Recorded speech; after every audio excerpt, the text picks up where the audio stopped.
जय हिंद दोस्तों। आप सभी का हमारे ऑनलाइन प्लेटफॉर्म टारगेट विद्यार्थी में बहुत बहुत स्वागत अभिनंदन है।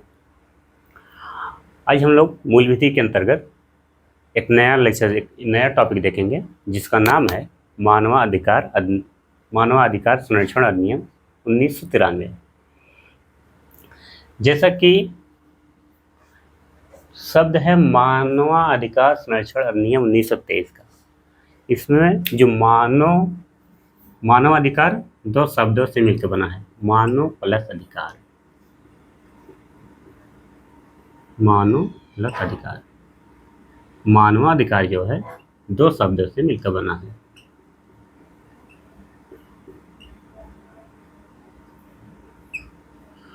मानव प्लस अधिकार। ऐसे अधिकार किसे कहते हैं? अधिकार का तात्पर्य होता है दावा या हकदारियां। ऐसे अधिकार जो मानव होने में प्राप्त है, क्योंकि प्रत्येक मानव का वो अधिकार नेचुरल लॉ होता है, प्राकृतिक अधिकार होता है, नेचुरल राइट होता है। जब व्यक्ति जन्म लेता है, जन्म से ही उस अधिकार को उसको प्राप्त होता है। उसको नैसर्गिक अधिकार होता है, प्राकृतिक अधिकार होता है, उसको प्रदान किया जाता है और समाज के द्वारा प्रदान किया जाता है, और एक समाज और कानून के द्वारा भी प्रदान किया जाता है। साथ साथ उसका संरक्षण किया जाता है। ये नैसर्गिक अधिकार होते हैं, नेचुरल राइट होते हैं।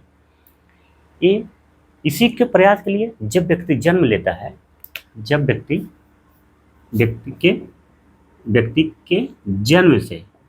के जन्म से तात्पर्य जब बालक माँ के गर्भ में गर्भावस्था के दौरान से ही उस मानव होते के नाते उसको वो अधिकार मिलेंगे जो जिसका हकदार वो होगा। इसलिए मानव कहा गया मानवाधिकार एक कैसा अधिकार है? एक नैसर्गिक अधिकार है, नेचुरल राइट है, नेचुरल राइट है, नैसर्गिक अधिकार है। नैसर्गिक तात्पर्य है प्राकृतिक अधिकार है, अधिकार है। इसी कहते हैं प्राकृतिक भी कहते हैं, प्राकृतिक अधिकार। वे दावे हकदारियां जो मानव को प्राकृतिक अधिकार के रूप में वैधता प्रदान करते हैं उसे ही मानवाधिकार कहते हैं। मानव होने के नाते उसकी गरिमापूर्ण जीवन जीने का अधिकार, सम्मान पूर्वक रहने का अधिकार, उस समाज से अपनी हकदारियां मांग सकता है। अगर उसके साथ उसके अधिकारों का हनन होता है, उसके लिए जो संस्थाएं हैं उस पर दावा कर सकता है, उससे अपनी दावा करके अपने आप को सुरक्षा प्रदान करा सकता है। ये मानव के अधिकार होते हैं।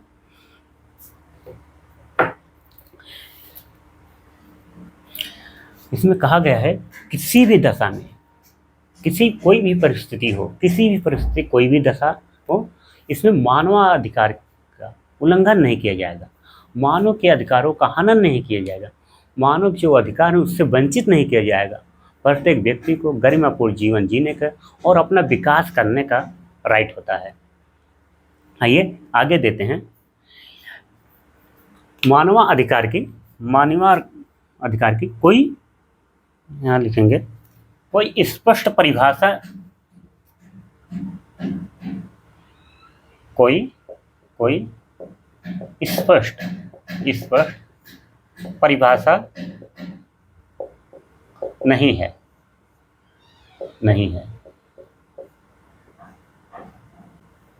कोई स्पष्ट परिभाषा नहीं है। मानवाधिकार को हम कानूनी और नैतिक अधिकार के रूप में परिभाषित कर सकते हैं।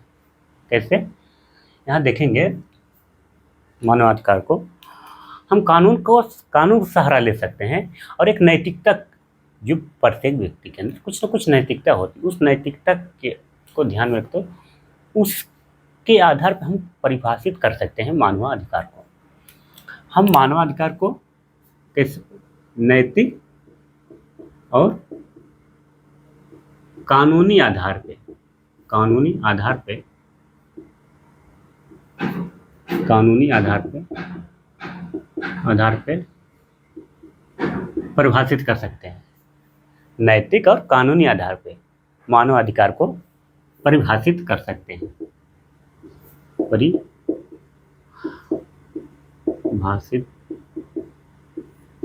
कर सकते हैं। मानवाधिकार के कार्य क्या होते हैं? इसके लिए संस्थाएं भी बनाई जाती हैं, जिसे हम राष्ट्रीय मानवाधिकार कहते हैं, और राज्य में इसके राष्ट्रीय स्तर पर भी बनाए जाते हैं और राज्य में भी बनाए जाते हैं। राज्य मानवाधिकार और राष्ट्रीय मानवाधिकार। उस मानवाधिकार का कार्य होता है जब कोई ब्यूरोक्रेसी का कोई कर्मचारी किसी व्यक्ति के मानव होने के नाते उसके अधिकारों से वंचित करता है या उसके अधिकारों का हनन करता है, तो ऐसे में उसके खिलाफ स्वतः या शिकायत करने पर, स्वतः या स्वविवेक से या शिकायत करने पर पीड़ित की तरफ से उस कर्मचारी या उस किसी संस्था उस पर वो कार्रवाई करने का अधिकार रखता है। कौन? राष्ट्रीय मानवाधिकार या राज्य मानवाधिकार। क्योंकि राष्ट्रीय तब राष्ट्रीय मानवाधिकार होता है, राज्य प्रांत स्तर पर राज्य मानवाधिकार होता है। और जिस प्रकार से राष्ट्रीय मानवाधिकार के अध्यक्ष और सदस्यों की नियुक्ति राष्ट्रपति करते हैं, ठीक उसी प्रकार से राज्य में राज्य मानवाधिकार के अध्यक्ष और सदस्यों की नियुक्ति राज्यपाल करते हैं। इनका जो कार्यकाल होता है वो 3 वर्ष होता है। अध्यक्ष और सदस्यों का कार्यकाल जो होता है 3 वर्ष या 70 वर्ष, जो भी पहले हो जाए। इनका कार्यकाल 3 वर्ष का, और इनका हटाने की जो प्रक्रिया होती है, इनके हटाने की प्रक्रिया कैसी होती है? इनके कदाचार के आधार पर हटाया जाए। कोई भ्रष्टाचार करे तब हटाया जाए। कब उस भ्रष्टाचार का आरोप लगा हो तो सुप्रीम कोर्ट, राष्ट्रीय मानवाधिकार का कार्य हो तो सुप्रीम कोर्ट करेगा, राज्य मानवाधिकार तो हाई कोर्ट। उसके आधार पर उस अध्यक्ष या सदस्यों को हटाया जा सकता है। वो इस्तीफा अपने किसे सौंपेंगे? राष्ट्रपति को या राज्यपाल को। मामला केंद्र का होगा तो राष्ट्रपति का, राज्य का मामला होगा तो राज्यपाल को सौंपेंगे। तो इनकी चीज़ें मोटी मोटी बातें हो रही है। तो हम राज्य मानवाधिकार संरक्षण अधिनियम देख रहे हैं, उसमें देखेंगे कि इसके अंतर्गत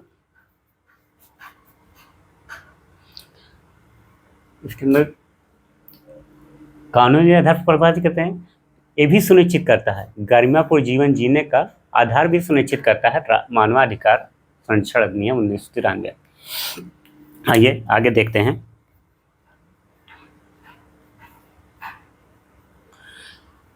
यूनाइटेड नेशन ऑर्गेनाइजेशन यूएनए के द्वारा, संयुक्त राष्ट्र संघ के द्वारा एक सम्मेलन होता है, उसका गठन किया जाता है 1948, 10 दिसंबर 1948 को।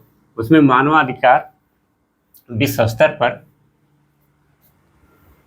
सभी राष्ट्रों के लिए प्रदान किया गया है।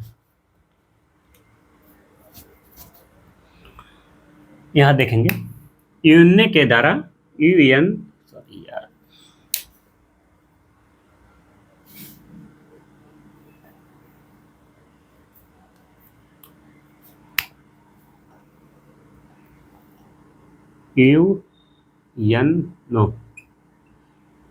यूनाइटेड नेशन ऑर्गेनाइजेशन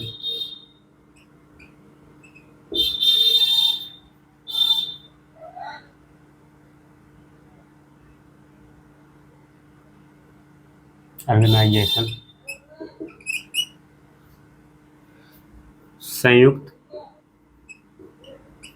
राष्ट्र संघ के द्वारा संपूर्ण राष्ट्र को मानवाधिकार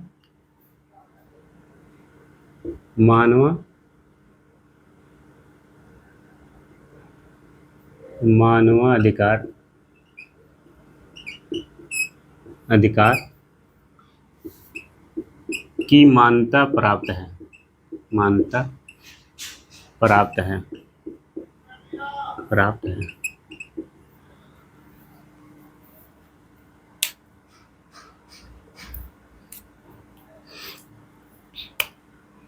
याद रखिए 10 दिसंबर 1948 को मानवाधिकार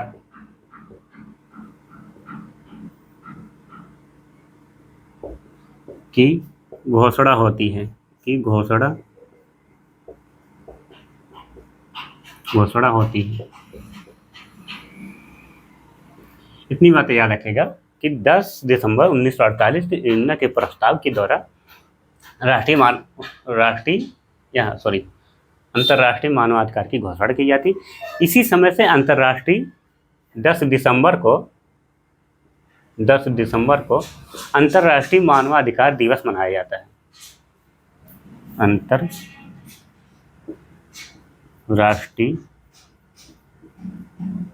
मानवाधिकार दिवस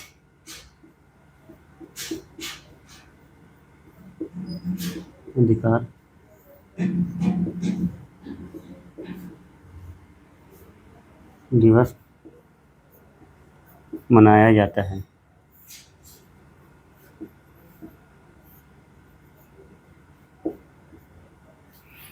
जाता है। ये तो हुई इस स्तर पे जो यूएन की पहल थी उसके अनुसार। अब हम देखेंगे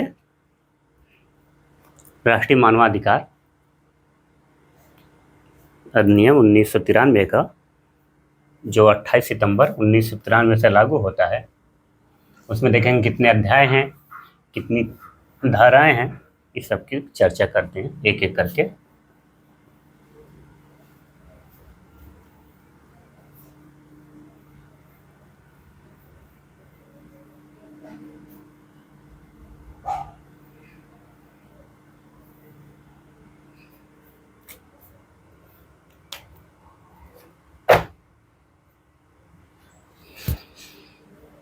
इसमें देखेंगे कि लागू कब हुआ। यह अधिनियम 28 सितंबर, क्या रखेगा, सितंबर 1993 से लागू हो गया। इसमें धाराएं जो हैं 43 हैं, धाराएं याद रखेगा, धाराएं 43 हैं। भाग या अध्याय का लिए अध्याय 8 अध्याय हैं।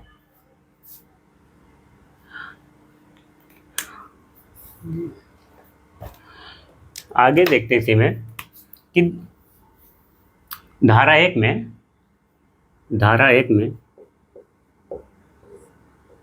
में नाम, विस्तार इत्यादि की चर्चा होती है। नाम क्या होगा, मानवाधिकार संरक्षण अधिनियम 1993 का। नाम, विस्तार किस क्षेत्र, विस्तार नाम तो होगा, विस्तार किस एरिया तक, किस क्षेत्र तक विस्तार हुआ था। तो संपूर्ण भारत यहाँ लिखेगा, ब्रैकेट में लिखेगा संपूर्ण भारत, क्योंकि अब अपडेट ओरिजिन है तो संपूर्ण भारत लागू होगा। इसमें इंक्लूड है कश्मीर, क्योंकि 2019 से पहले 31 अक्टूबर 2019 से पहले ऐसी व्यवस्था नहीं थी। भारत में तो संपूर्ण भारत में होती थी, किंतु जम्मू कश्मीर को छोड़कर। अनुच्छेद 370 जब से इम्प्लीमेंट हुआ है तब से संपूर्ण भारत पे कश्मीर को लेकर लागू होता है। धारा 2 क्या कहते हैं, धारा 2 परिभाषा दी गई। धारा 2 परिभाषा किस दी है, इसमें परिभाषा दी गई है कि मानवाधिकार होता क्या है। इसमें देखेंगे सशस्त्र बल की परिभाषा दी है, राष्ट्रीय मानवाधिकार की परिभाषा दी है, राष्ट्रीय मानवाधिकार राज्य मानवाधिकार, आगे लिखिएगा, राज्य मानवाधिकार की परिभाषा,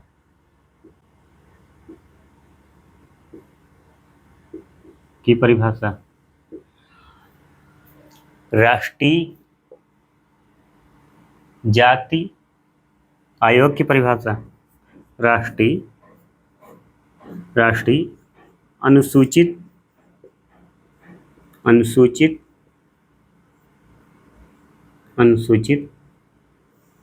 जाति आयोग की परिभाषा, राष्ट्रीय अनुसूचित जनजाति आयोग की परिभाषा, राष्ट्रीय अनुसूचित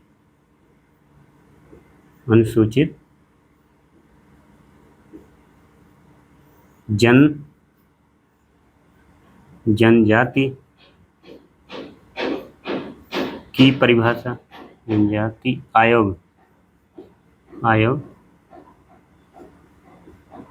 की परिभाषा,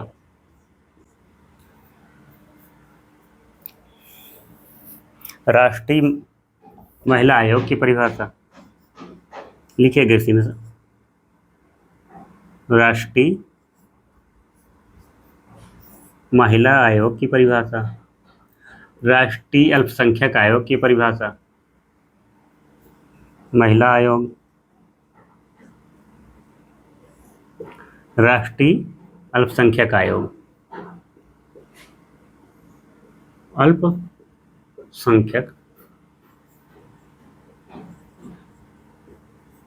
राष्ट्रीय अल्पसंख्यक आयोग।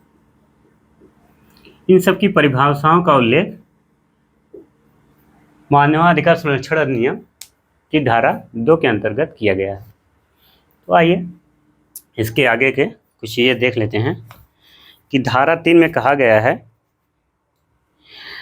राष्ट्रीय मानवाधिकार का जो गठन होगा कौन करेगा। तो राष्ट्रीय मानवाधिकार का गठन कौन करेगा, तो जाहिर सी बात, जब राष्ट्र का मामला तो केंद्र सरकार ही करेगी। बहुत सिंपल सा है। आइए आगे के धाराएं देख लेते हैं। उम्मीद करते हैं धाराएं आपको समझ में आ गई होगी।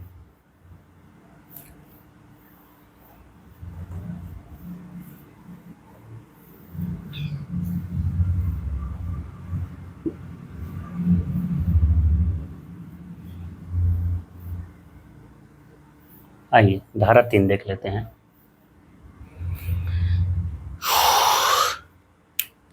धारा 3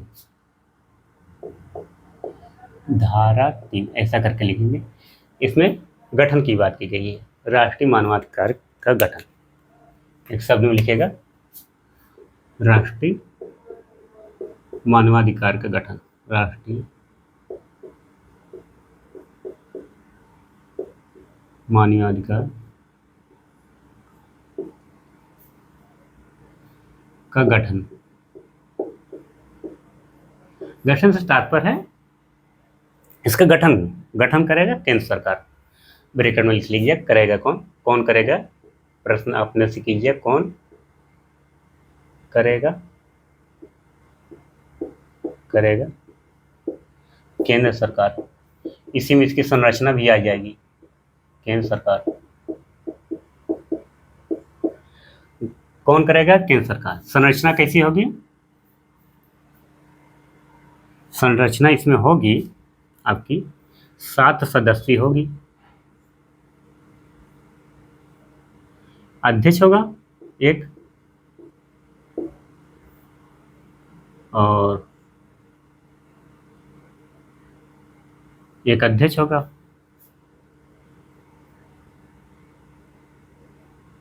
सदस्य होंगे इसके,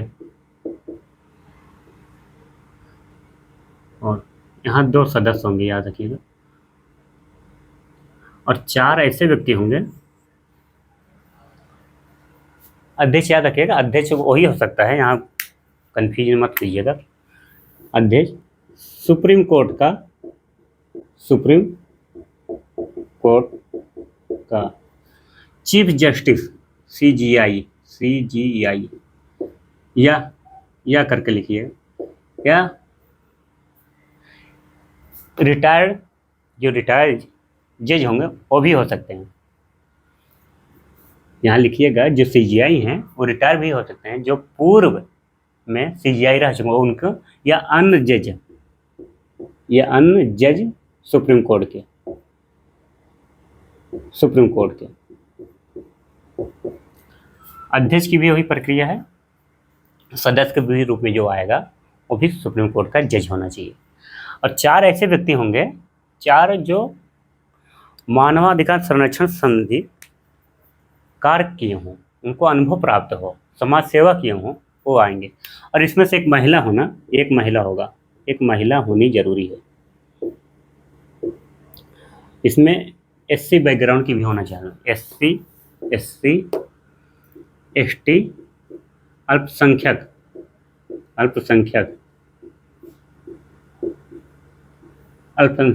आयोग के सदस्य भी हो सकते हैं। इसमें आयोग जो होगा उसके भी सदस्य इसमें शामिल होंगे। महिला होगा, एससी एसटी अल्पसंख्यक।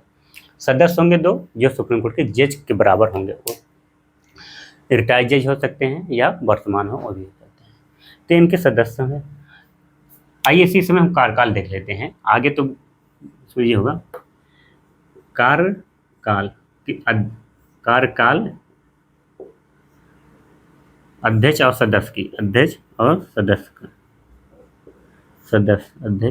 का कार्यकाल जो होगा 3 वर्ष या 70 वर्ष, जो पहले हो।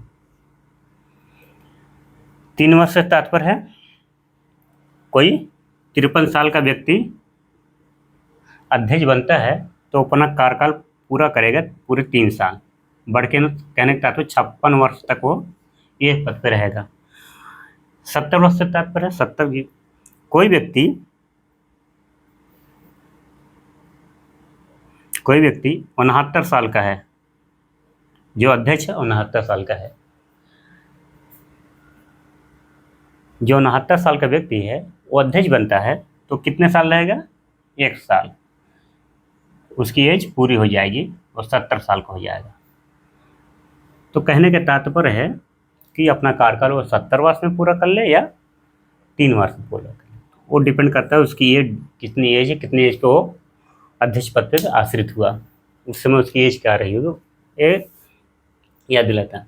अच्छा, यहाँ पे देख लेंगे अध्यक्ष और सदस्य की नियुक्ति भी देख लेते हैं।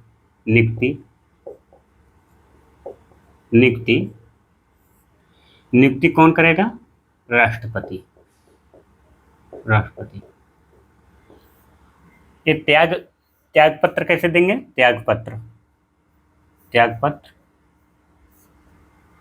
इन पर जब कोई भ्रष्टाचार का आरोप या कदाचार का आरोप साबित हो जाए, और साबित कौन कराएगा? जांच कौन करेगा उस विषय का? Supreme court. जांच लिखिएगा, जांच सुप्रीम कोर्ट करेगा। सुप्रीम कोर्ट अगर या अध्यक्ष या सदस्य सुप्रीम कोर्ट की जांच के उपरांत दोषी पाए जाते हैं तो अपने पद से उनको इस्तीफा देना पड़ेगा। जांच के बाद दोषी या ऐसे लिखिए आरोपी सिद्ध होने पर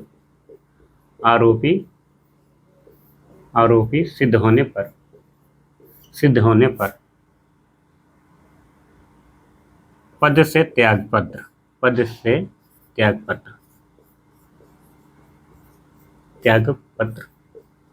देना पड़ जाएगा। और किसको देंगे? राष्ट्रपति को। जो नियुक्ति करेगा उसी को अपना त्याग पत्र अध्यक्ष या सदस्य देंगे। ये तो इसकी मोटी मोटी बात हो गई। अब हम सेक्शन से बढ़ते चले जाएंगे, सेक्शन बताते चले जाएंगे तो आप जान जाएंगे। हाँ, इनका कार्य इसी समय देख लीजिए, क्योंकि सेक्शन में आगे दिखा होगा कार्य ऐड किया गया, तो काम देखेंगे कार्य क्या करते हैं। इनके पास कार्य क्या है? कार्य पीड़ितों को मदद पहुंचाना। पहला पॉइंट, शिकायत करने पर पीड़ितों की मदद करना। दूसरा है, अगर कोई ब्यूरोक्रेसी ढंग से कार्य नहीं कर रहा, अपने कर्तव्यों का निर्वहन इन निष्ठापूर्वक नहीं कर रहा, संवैधानिक तौर से नहीं कर रहा है, नियम और कायदे के अनुसार नहीं कर रहा है, अपने पद से विमुख जाकर कार्य कर रहा है, तो ऐसे में मानवाधिकार उस कर्मचारी पर कार्रवाई, लीगल कार्रवाई कर सकता है, लीगल एक्शन, विधिक कार्रवाई कर सकता है, उसको अधिकार है। एक एग्जाम्पल समझेंगे। अमूमन जब पुलिस कर्मी अपने कर्तव्यों का ठीक से निर्वहन नहीं करते हैं, तो मानवाधिकार किसी की शिकायत करने पर या स्वविवेक से या खुद से उस पर संज्ञान लेते हैं और उस पुलिसकर्मी के खिलाफ विधिक कार्रवाई करते हैं। मानवाधिकार को सिविल राइट, जिस तरीके से सिविल कोड को अधिकार प्राप्त है, ठीक उसी प्रकार मानवाधिकार के भी अधिकार हैं या उनके पास शक्तियाँ हैं। तो कहने का तात्पर्य है कि पीड़ित जब मानवाधिकार आयोग के पास जाएगा, तो ऐसे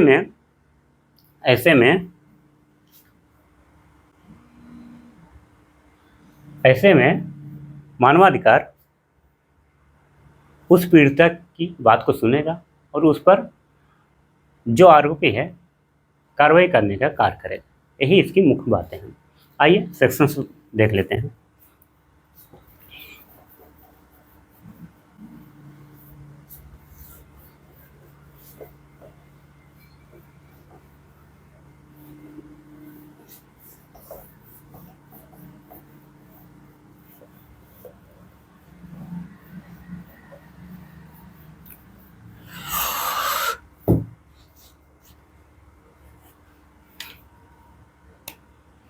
धारा 4 में अध्यक्ष, जब हम बोल रहे हैं याद रखिएगा, यहाँ हम राष्ट्रीय मानवाधिकार की बात कर रहे हैं। अध्यक्ष और सदस्य की, अध्यक्ष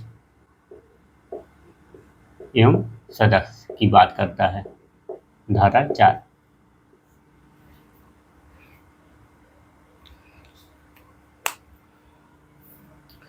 इनकी अध्यक्ष सदस्यों की नियुक्ति की बात करता है।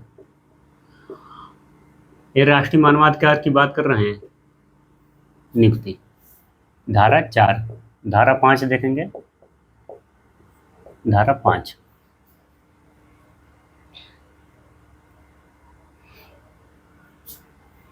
यहाँ देखेंगे वही बात जो आगे हम पीछे बताए हैं। अध्यक्ष और सदस्यों के हटाने की जब प्रक्रिया आएगी, अध्यक्ष या सदस्य की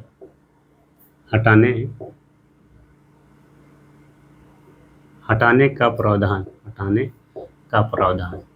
हटाएगा कैसे? राष्ट्रपति हटाएगा, सुप्रीम कोर्ट के जांच के उपरांत आरोपी होने पर हटाया जाएगा। धारा देखेंगे 6 देखेंगे। धारा 6 में कहा गया कार्यकाल, किसका कार्यकाल? इसी को बोलते हैं पदावधि।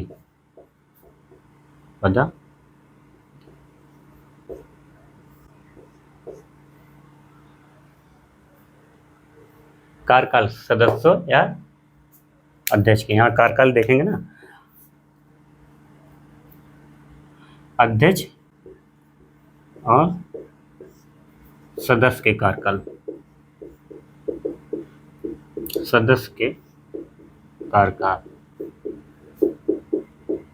कार्यकाल अभी इससे पहले बताए थे 3 वर्ष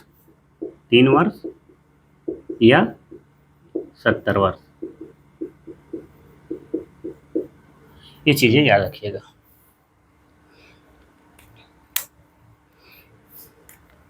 धारा 12 देखेंगे। धारा 12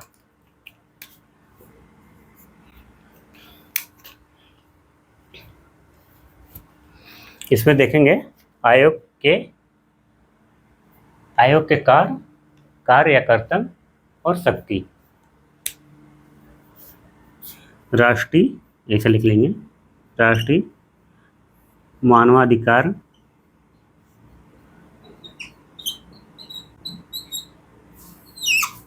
अधिकार के कार्य एवं शक्तियाँ।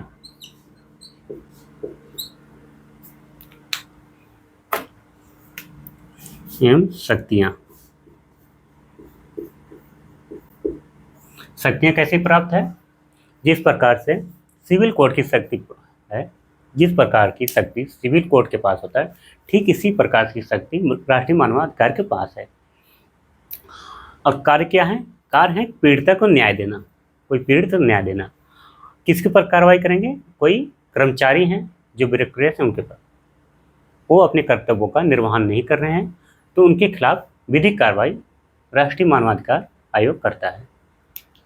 विधिक कार्रवाई कार्य कैसे करेंगे? किसी के, ऐसा लिख लीजिए, किसी व्यक्ति के मानवाधिकार के उल्लंघन होने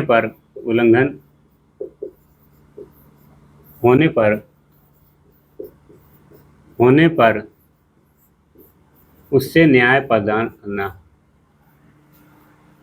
होने पर उस व्यक्ति को, ऐसा लिख देंगे, उस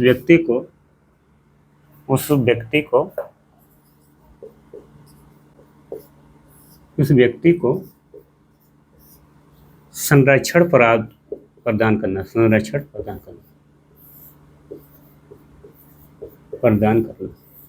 मानवाधिकार संरक्षण प्रदान करना। किसी व्यक्ति के मानवाधिकार के उल्लंघन अगर हो रहा है तो उसे मानवाधिकार का संरक्षण देना। पुलिसकर्मी कोई इस तरीके से कर रहा है, ठीक से एफआईआर नहीं लिख रहा है, कोई पीड़ित है उसको और परेशान कर रहा है, कोई किसी दबाव में कार्य कर रहा है, तो ऐसे में शिकायत करने पर उस ब्यूरोक्रेसी के पास उस कर्मचारी के खिलाफ मानवाधिकार विधिक कार्रवाई कर सकता है। ये हुई बात। तो हटाने की प्रक्रिया तो बता दिए, नियुक्ति की भी बता दिए। नियुक्ति कौन करता है? यहाँ पे ब्रैकेट में आप लिखते रहिएगा, राष्ट्रपति के द्वारा होता है, राष्ट्रपति के द्वारा। हटेगा कैसे? जांच के उपरांत। सुप्रीम कोर्ट, ऐसे लिखिएगा, सुप्रीम कोर्ट के जांच के उपरांत, कोर्ट के जांच के उपरांत।